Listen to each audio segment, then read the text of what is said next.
Nama Uwais Al-Qarni. Pernah dengar nama ini? Uwais Al-Qarni.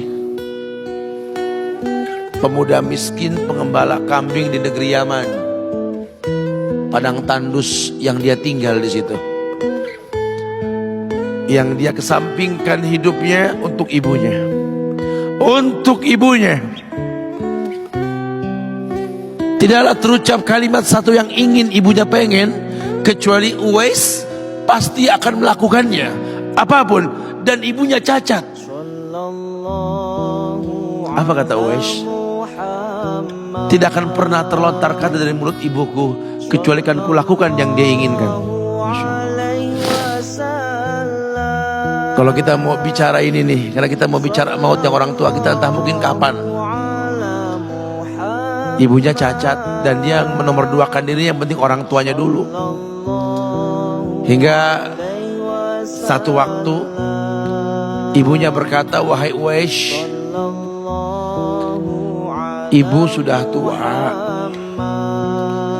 Andai kematian mendatangi ibu, ada beberapa keinginan yang ibu pengen merasakan keinginan tersebut. Mungkin dah ya, apa katakan? Ibu pengen haji." Bengong Uwais, "Ya Allah bu, ini Yaman, Hadramaut, yang sekarang saja pesawat itu bisa 3 jam menuju Saudi itu. 2 jam lebih lah menuju Saudi. Itu Jakarta Surabaya aja deket, sejam 40 menit paling. Ini lebih jauh lagi, kebayang berapa ratus kilo, berapa ribu kilo, gak tahu." Ya baiklah ibu, kata Uwais, "Aku tidak pernah menolak permintaan ibuku. Tapi kali ini aku tidak bisa menjawab, karena mikir gimana caranya ini. Ibunya cacat, tinggal jauh, miskin pula dia. Apalagi dia seorang pemuda yang punya penyakit sopak. Ada tanda-tanda putih di bagian badan itu kayak pano besar gitu tuh. Udahlah, terserah gimana nantilah. Yang penting ini nomor 1 dalam hidup ini." Dia beli seekor anak sapi. Digendong tiap hari itu sapi sama si Uwais menuju puncak gunung. Turun lagi, gendong ke atas, turun lagi tiap hari. Sampai orang bilang, "Uwais gila no. Orang sapi dipiara, dia digendong. Lu Uwais no. Tiap hari naik gunung yang tinggi. Sampai gak berasa, dikatakan 8 bulan dia lakukan itu. Sehingga terbentuklah fisiknya yang bagus karena olahraga tiap hari bawa itu sapi. Dan sapi itu makin berat. Dalam hikayat dikatakan sampai di atas 100 kilo itu sapi. 8 bulan. Kemudian dia tetap gendong ke atas dan dia yakin, bismillah, saya yakin, sampailah bulan haji. Ibu naik ke pundakku, digendong ibunya dari negeri Yaman. Gak ada yang gak mungkin, lihat. Dibawa ibunya ke Mekah, bertawaf di Ka'bah. Dunia menyaksikan. Bahkan hikayat mengatakan dia sempat bertanya kepada sahabat Abdullah bin Umar,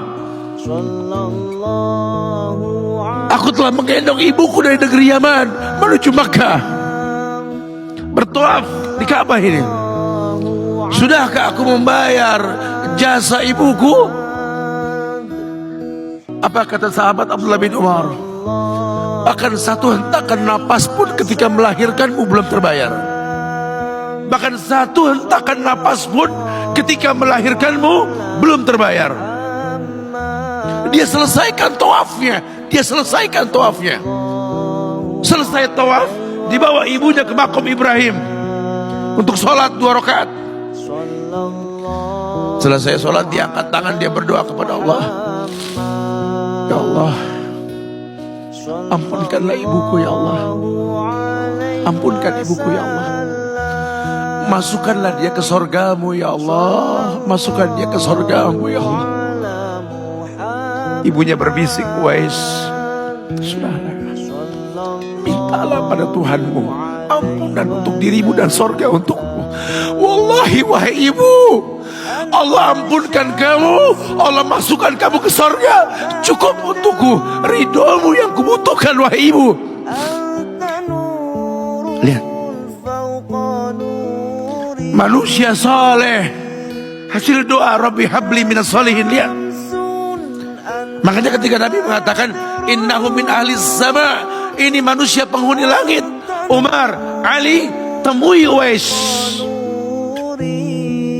Karena Uwais itu pernah mau ketemu sama Rasul, gak ketemu. Uwais izin sama ibunya, setelah urusan haji beres, mau ketemu Rasul di Madinah. Kata ibunya, jangan lama-lama nak, ibu menantimu nak. Datang dia ke rumah Rasul. Ada Aisyah radhiyallahu anha. Kata Aisyah, Rasul sedang perang, susah kau temui dia. Kapan pulangnya Rasul?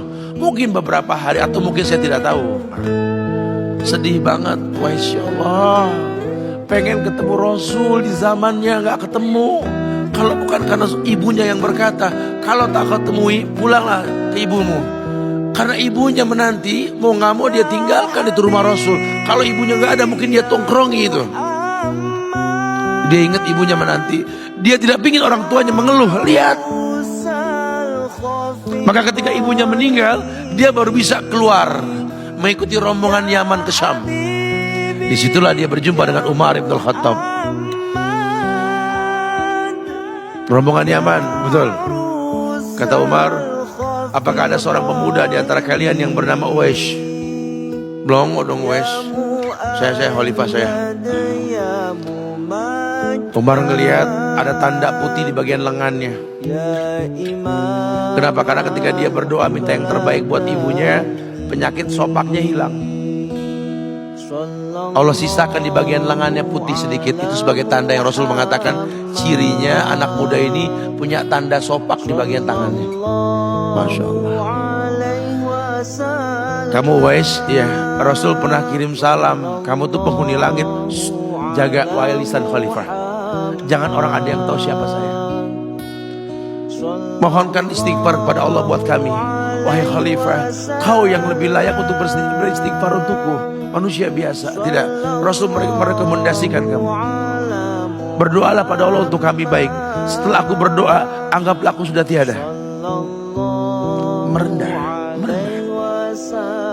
Manusia yang mengerti tercipta untuk beribadah. Lihat, kalau Uwais mengangkat tangan ke langit, langit bergetar. Apalagi cuma pekerjaan, apalagi cuma perusahaan kecil yang kita punya, apalagi cuma usaha-usaha kerental-kerentil yang kita usahakan. Ya Allah, ya Allah, ambil semua hartaku, ambil ya Allah, ambil semua titipanmu ini, ambil ya Allah. Tapi tolong jangan ambil kasihku pada kedua orang tuaku ya Allah. Itu kebenaran. Apa artinya hidup tanpa ridho mereka? Sementara yang kita rasakan sekarang keributan antara anak dengan orang tua.